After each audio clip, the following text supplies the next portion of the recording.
strong thesis that concepts of God and consciousness are codependent is explicitly true in some Indian traditions, including the one that I'm going to be speaking about this afternoon.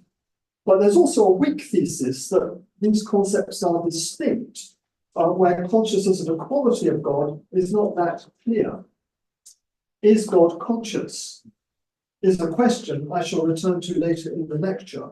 But I wish firstly to describe a system of Indian metaphysics called the Krama, which is a goddess or Śākta tradition that developed in the medieval period, flourishing from around the 10th century to about 1300.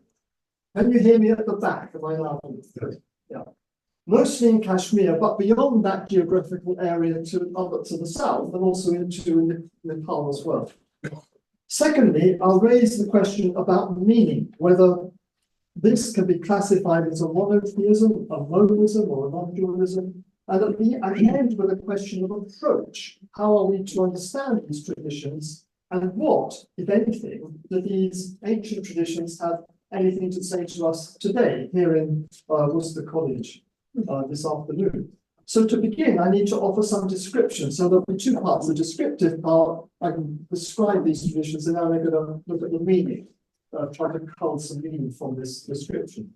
So to begin, I need to offer some description of the tradition I wish to speak about. The Krama was a religion focused on the goddess Kali in her form as Kala Sankarsini, the destroyer of time, one rendering of that phrase. That arose out of the cult of cremation ground asceticism in northwest India, in what is now in Pakistan, from a place called Udiyana, where there was a famous cremation ground called the Karagira cremation ground of ascetics, where ascetics used to hang out. Now, from there, it spread to Kashmir and thence to other places on the subcontinent. It had a lineage of gurus and a canon of texts, and many of which have survived, or not many, some of which have survived and are preserved in the Nepalese collections, Nepalese manuscripts in Kathmandu. Now, the context of this development is the rise of Tantrism in India that Alexis Sanderson has mapped so meticulously, and whose mapping I follow. So on the handout, I've got, you've got at the bottom of page 1 or onto page 2, you've got Alexis's rough mapping of these traditions. So you've got mainstream Vedic tradition. I'm not going to spend too much time on this, which is Brahmanical Orthodox tradition. And then you've got this Tantric tradition, which said that you've got an alternative revelation called the Tantras, which called itself the Mantra Marga, path of mantras. So that's Tantric Shaivism. And then between the two, you've got something called the Ati Marga. This is a self-description of the traditions that Alexis has mapped, which was a higher path, which thought of itself as transcending the Vedics. So you've got the Vedic tradition of ascetics, and you've got the Ati Marga, the group of ascetics, which transcends that. There's a great book by Robina Thapa called Sonat, and she talks, that was a monastic tradition and temple on the Gujarat coast that Mahmud of Ghazni sacked in 1026 and carted off the gold linga which they had there, presumably melted it down, if that's true. So anyway, so you've got the Vedic tradition, the Tantric tradition, and the Ati Marga tradition.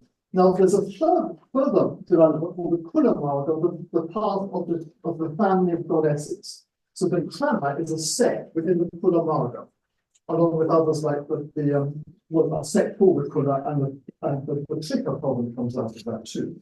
So I'm going to be talking about the Krama. So Krama metaphysics. The word Krama means sequence or system or gradation, and it denotes a system of goddess worship focused on Kali and her forms.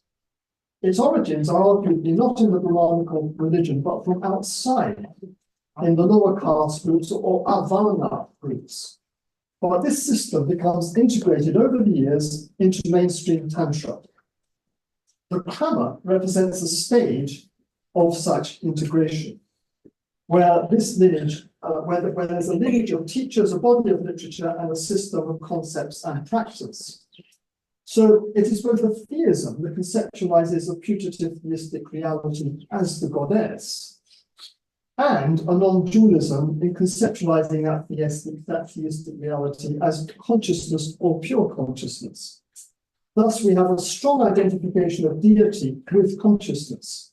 And what is striking about the tradition is the system of metaphors that refer to the goddess as the sky of consciousness. So often the goddess is associated with the earth goddess, but here the Krama has inverted that and identifies the goddess with the sky, with the Śākta-Śaiva, the space of consciousness in the sky. Perhaps the best way to convey this is some of what this is about is to cite some of the texts themselves. So there's various texts. There's something called the Mahānāya Prakāśa. There's three versions of that, the great system. There's an old Kashmiri, one version is anonymous, one version is old Kashmiri with a Sanskrit gloss by Anna Singha, and the other one is in Sanskrit from the south.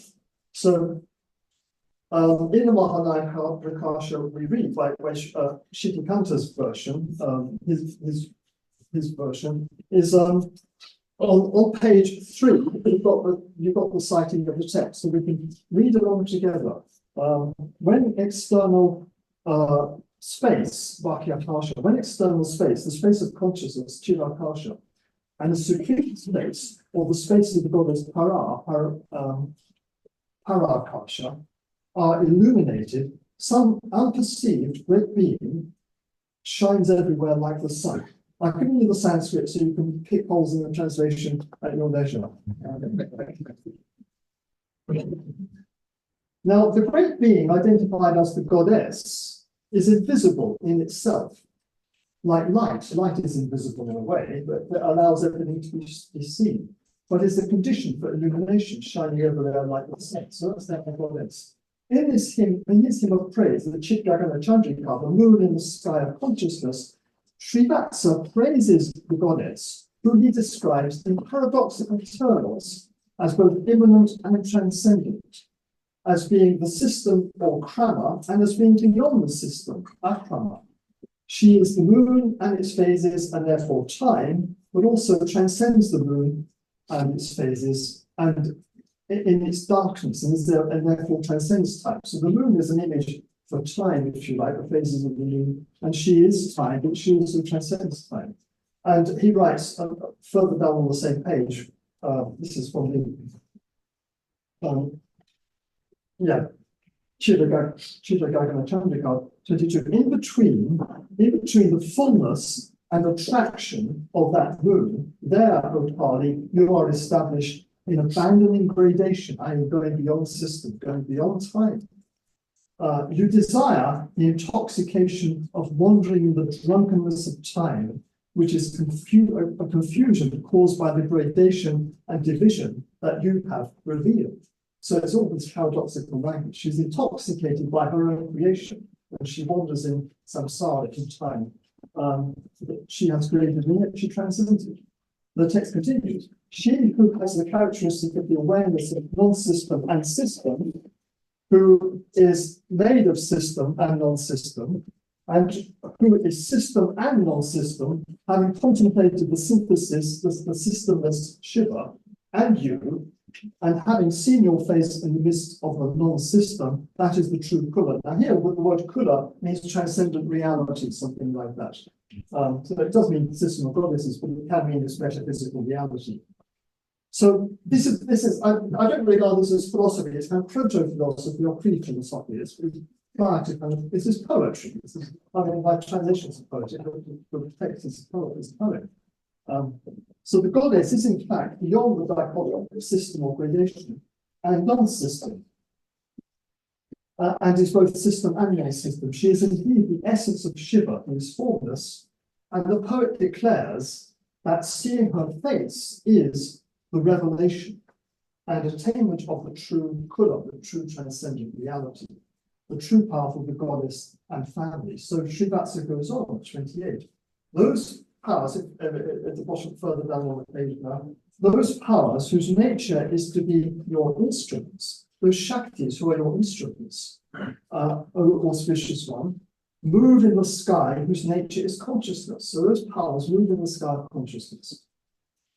For you, for you stand on the path above, he says. Those powers open out to the condition of externality and yet are liberated.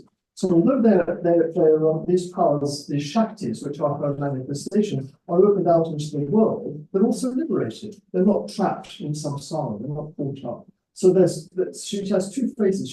There's the Bhakya Mukha, the opening out to the world, into the world of experience, and there's the opening out to the sky of consciousness. So these goddesses face two ways. They're both transcendent and within the world. O goddess, you who are sevenfold, I'm not sure what that refers to, dwell in the place where the quality of consciousness is facing towards tranquility of the sky. So on the one hand, you've got facing of the goddess towards the tranquility of the sky of consciousness, but on the other, she faces into the world. You leave those characterized by the true condition of non-duality, even those seeming to experience duality, to the Supreme Shiva. So we who are in a state of duality, she leads to the non-duality of Shiva. So it's all kind of paradoxical language. Because if there's only one reality, there's nowhere to go anyway. But that kind of language doesn't get developed in these texts. But in these two verses, we see the goddess as standing above while her powers, her Shaktis, who are the instruments, move in the sky of consciousness. If we interpret Udyama as a term for powers, then they face towards externality, towards manifest world, while the goddess faces towards the tranquility of the sky, bringing those who have understood non-duality there, while in a condition of apparent duality to the Supreme Shiva. I think we can take here to be aware of denoting transcendence or liberation. So she leads us to liberation. She faces the sky of consciousness, but her powers also look outwards towards the world. So the goddess is transcendent and immanent. She is both the one who moves in the sky of consciousness and also over the earth. And she's identified both with the transcendence of system and the transcendence of time. She's akrama, while also maintaining the wave of objects that vibrate out of her. Anna Singha's Mahanakashasha takes up this idea, and he writes verses 42 and 43 on the handout on page 4. I praise the mover in the sky. She who is a wave of the pulsation of objects. She who is a wave of the pulsation of objects, who is always moving freely in her own supreme sky. Having depended on her first pulsation, the Adispanda, the one who moves in the sky, which is consciousness, rules. And she, who manifests transcendence, manifests akrama. How can you manifest transcendence? But she seems to say to me, is the one who also moves clearly on the earth. So she's Ketra, moving in the sky, and she's Mutra, moving on the earth. She's both. Again, the text reinforces the paradoxical nature of the goddess as moving freely in the sky of consciousness while being the pulsation that is the reality of the world, pulsation of our experience. The pulsation of a wave of objects and actions. Now, this goddess also moves over the earth and so manifested through time while being beyond the system, beyond the sequence, and so beyond time. This is a theme in Anna Singha's work. So, time moving on. So, go on to the handout, in the handout, page 4 again. These last three quotes. The primal pulsation is she who abides as expansion and contraction, the sovereign of space.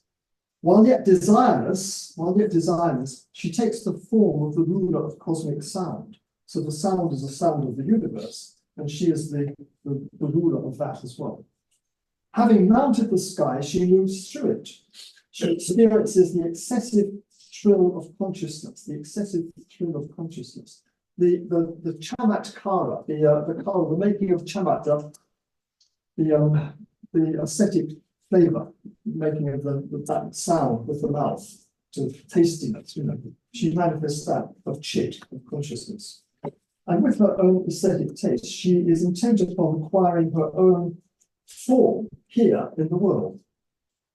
She is the queen of grasping the manifold objects of experience. So although she's emanated them, and then she grasps them. Known as the mover over the earth, she is the recurrent and solitary destroyer, devouring the universe externally. So she devours the universe externally, and she creates it and destroys it at the same time.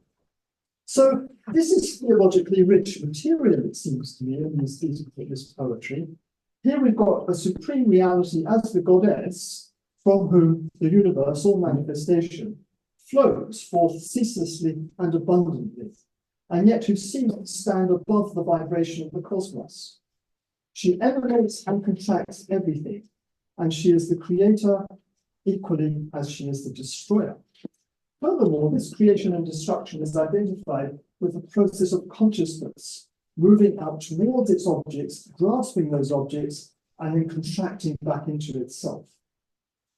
Now, this cosmological process is identified with the stages of the development of consciousness. It's codified in the krama into cycles of creation, sticky krama, Shrishti chakra, or Shrishti krama, the maintenance of everything and its destruction. And there's a fourth cycle that they talk about, it's called the nameless one. So the goddess is nameless, she's Anarkya, the Anarkya chakra. The nameless is the name for the supreme deity who transcends categories and yet pervades them all. In this latter cycle, the krama developed a sequence of 12 or 13 kalis who emanate out from this nameless source and contract back into. And Abhinavagupta, I've given it to you in the handout, I won't go into it now, but he describes the 13 phases of this consciousness that emanates out and contracts back into itself, so that even the trace of the trace gets sucked into itself in this, like a black hole at the end of an eon. So it's whereas the Buddhist kind of equivalents are usually more sort of what we call psychological. This is much more sort of cosmological in its orientation.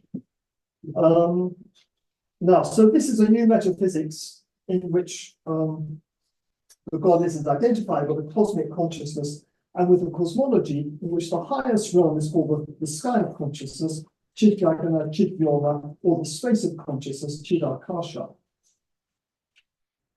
So that's my description finished. That's a general kind of shape of what this tradition is. But now I want to talk about meaning for the last 10 minutes or so.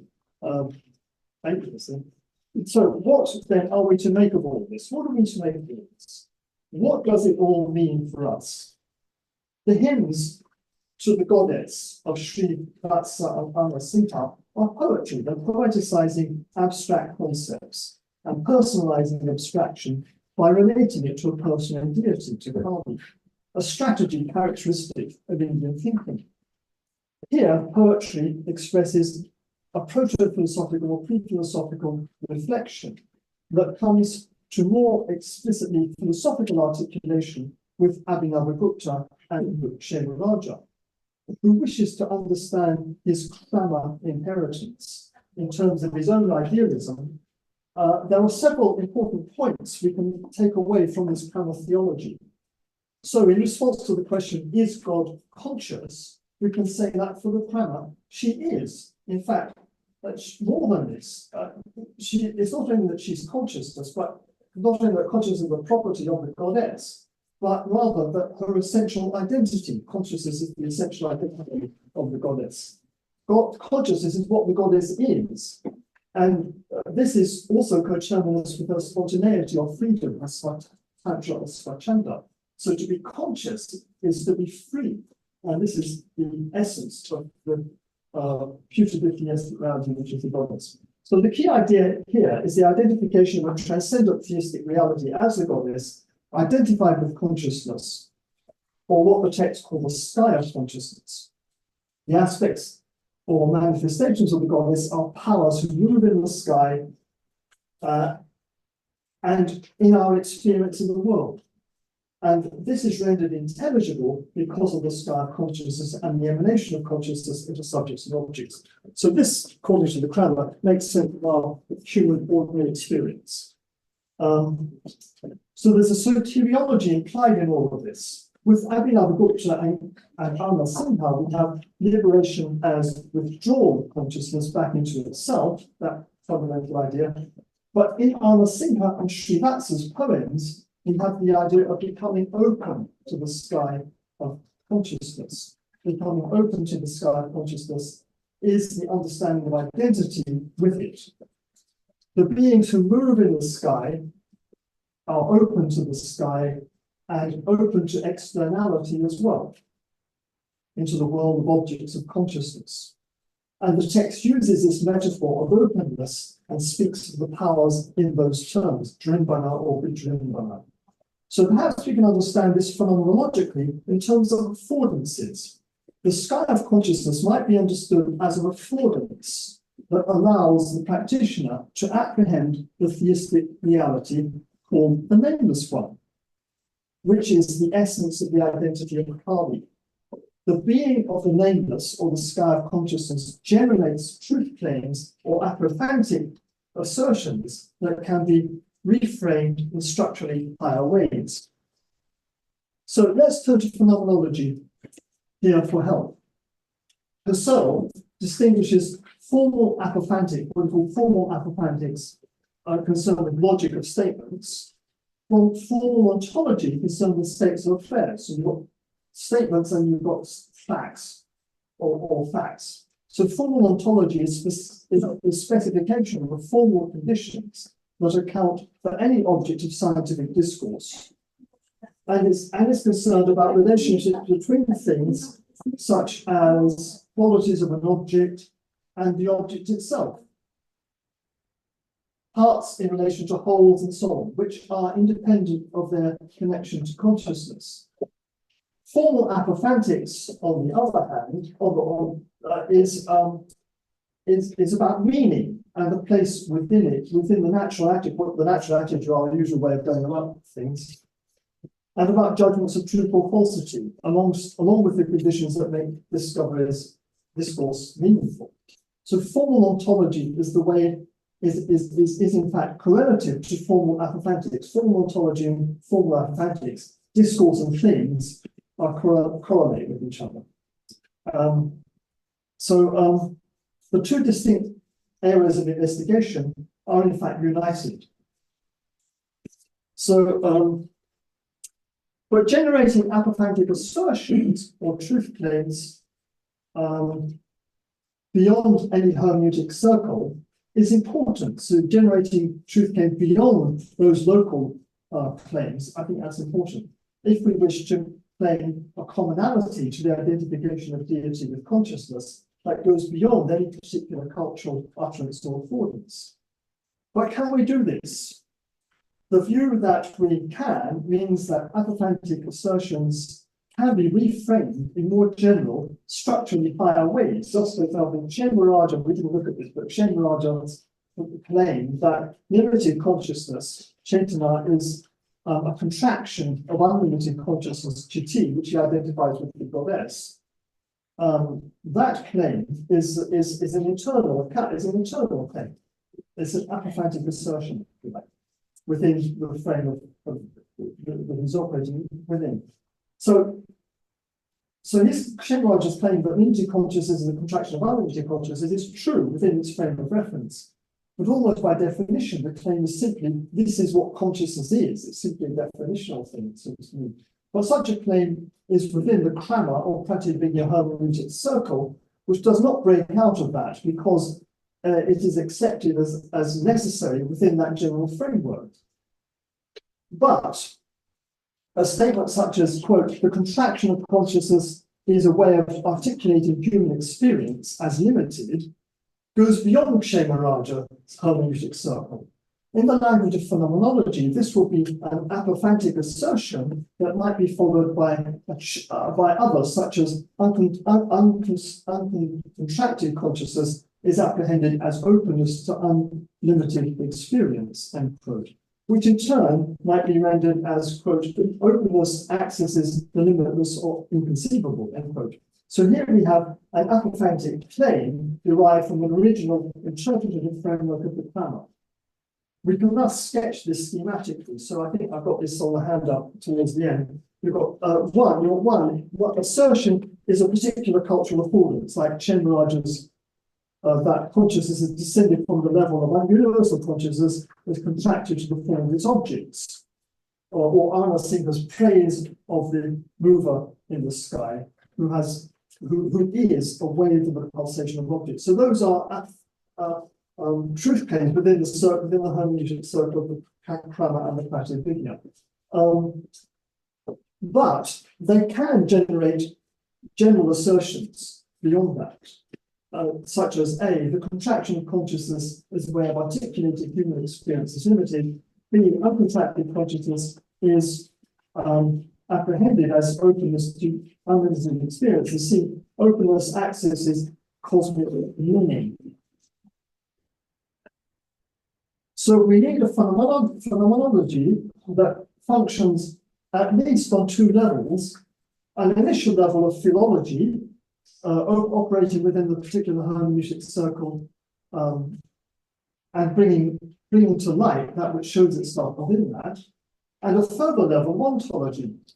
This is to make sense of such claims and how the cultural affordances articulation in the language of text and tradition operates out of a verticality beyond them.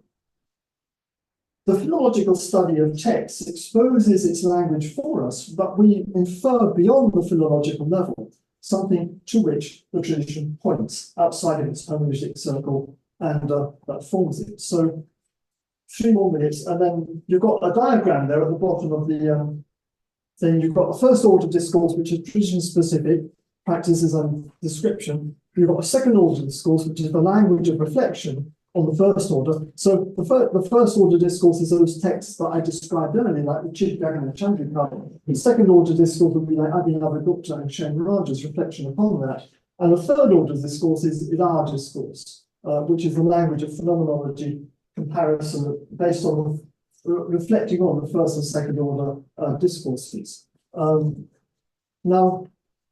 So in this lecture, I've described a first and second order language of the Krama, the first order being the hymns of praise to the goddess by Srivatsa and Anna Singha, the second order provided by Abhinavagupta and Kshenaraja, which we didn't really have time to talk about. I've also latterly presented a third order discourse, partly in the language of phenomenology, in terms of apophantic assertions that are based on first and second order modeling. Some might say that we don't need this third order discourse, and we can simply stick with the assertions of the first and particularly the second orders. But if you think that claims can be made that exceed particular cultural affordances, as I do, then we must have, of necessity, produce a language of a third order, and this is the language of comparison. But that's a story for another day. So thank you for your attention.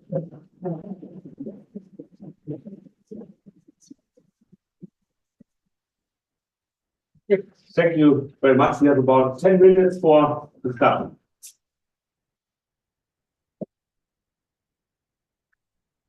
Oh, we've got another. Thank you very much for your lecture. Perhaps a naive question, because in the beginning we spoke about this paradoxical descriptions of God, right? So I was wondering if this is accounted for in none of those 3 layers of language. One of the 2 ones. Well, it's not accountable. It is described in the first level discourse as a paradoxical, and I seem happy with the paradox. Abhinavagupta and Kshenraja, they just recapitulated, if I recall, in their own language, that God is transcendent, is consciousness is paradoxical, it's beyond it exceeds language. I think that's the point. That's what they're trying to say. It exceeds language. Yeah, so they leave us speechless. So they don't try to explain away the contradiction. No, No, not to my knowledge, not to my knowledge of this case. Remember,